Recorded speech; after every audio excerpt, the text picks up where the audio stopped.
انسان کو کیا معلوم، انسان کیا جانتا ہے کہ اس کی کون سی ادا رب کے بارگاہ میں شرف قبولیت سے نواز دی جائے اور اس کی وجہ سے انسان کی مکتی اور نجات ہو جائے۔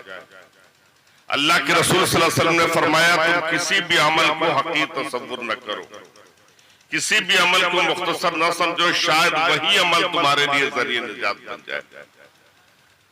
حضرت موسیٰ کا دور ہے، حضرت موسیٰ کا زمانہ ہے۔ حضرت موسیٰ کوہ طور پر چلے، ندائے غیبی ہوتی ہے، آسمان سے آواز آتی ہے، موسیٰ تیرے امت کے فلاں شخص نے مجھے راضی کر لیا ہے۔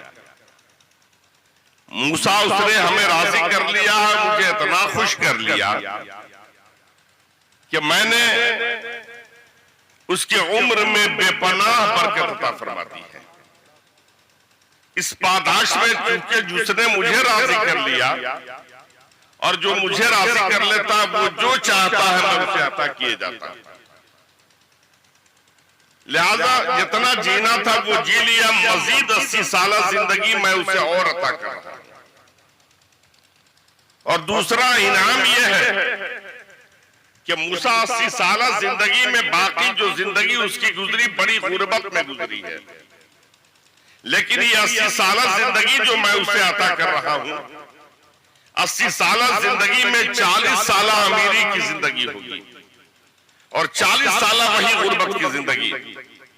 موسیٰ یہ میرا اختیار ہے کہ میں جسے جب چاہوں امیر بنا دوں، جب چاہوں غریب بنا دوں، لیکن اس نے مجھے راضی کر لیا ہے، اس بنا پہ اب وہ جو چاہے گا میں اسے عطا کر دوں گا۔ اگر پہلے امیری چاہتا ہے تو ہم اسے امیری عطا کریں گے، اور وہی غربت کی زندگی پہلے چاہتا تو غربت کی زندگی ہی رہے گی۔ جا اس سے پوچھ لے۔ حضرت موسیٰ آئے، ملاقات کی کہ اے شخص اللہ تجھ سے راضی ہو گیا، تو نے اپنے رب کو راضی کر لیا ہے، اور اس کے پاداش میں رب قدیر نے تمہارے عمر میں بے پناہ برکت عطا فرما دی۔ جتنا جینا تھا تو جی لیا، مزید 80 سالہ زندگی تمہیں اور عطا کی گئی ہے۔ اور جانتے ہو سب سے بڑی بات یہ کہ 80 سالہ زندگی میں 40 سالہ تمہیں امیری کی زندگی دی جا رہی ہے، 40 سالہ امیری کی زندگی عطا کی جا رہی ہے۔ رب نے یہ تم پر چھوڑ دیا ہے، پہلے امیری چاہو امیری ملے گی، پہلے غریبی چاہو تو غریبی ہی رہے گی۔ اتنا سننے کے بعد اس شخص نے کہا حضرت موسیٰ آج جو یہ مقام ہمیں ملا ہے تو اس صرف میری وجہ سے نہیں، اس میں میری بیوی کی بھی شمولیت ہے۔ آج اس مقام پر میں فائز ہوا ہوں تو اپنی وجہ سے نہیں، بلکہ اس مقام پر فائز کرنے میں میری بیوی کی شمولیت ہے، میری بیوی بھی شامل ہے۔ لہذا حضرت موسیٰ فیصلہ میں نہیں سنا سکتا جب تک کہ بیوی سے پوچھ نہیں لیتا۔ بالکل آج کی طرح، بالکل آج کی طرح حضرات گرامی، جیسے آج ہمارے نوجوان بیوی منع کر دیتی ہے کہ عید کے دن ابا کو سلام نہیں کرنا ہے، تو حضرات گرامی غریب ابا بیٹے کو مڑ مڑ کر دیکھتا ہے لیکن بیٹا ڈر سے سلام نہیں کرتا۔ بیوی نے منع کر دیا کہ عید کے دن اگر امی سے مل لیے تو خیریت نہیں، حقہ پانی بند، عید کے دن بھی روزہ رکھوا دوں گی۔ حضرات گرامی بیٹا ڈر سے ماں کو سلام بھی نہیں کرتا۔ لیکن بڑا فرق ہے آج کے اور اس وقت کی بیوی میں۔ کہا ہے حضرت موسیٰ یہ مقام آج مجھے جو ملا ہے یہ میری بیوی کی وجہ سے ملا ہے۔ میری بیوی بڑی نیک، بڑی متقی، بڑی پارسا ہے۔ اے حضرت موسیٰ دن بھر محنت مزدوری کر کے میں کچھ جو لاتا تھا، کچھ پیسے ملتے تھے، لکڑیاں کاٹتا تھا، لکڑیاں کاٹنے کے بعد بازار میں فروخت کرتا تھا، اس سے جو پیسہ ملتا تھا میں کچھ جو لے لیتا تھا، کچھ آٹے خریدتا تھا، نمک لیتا، گھر لاتا، روٹیاں اتنی ساری بنتی۔ میری بیوی مجھے بلاتی اور 2 روٹی گھر میں رکھ لیتی، کبھی 1 روٹی، اور ساری روٹیاں میرے حوالے کرتی۔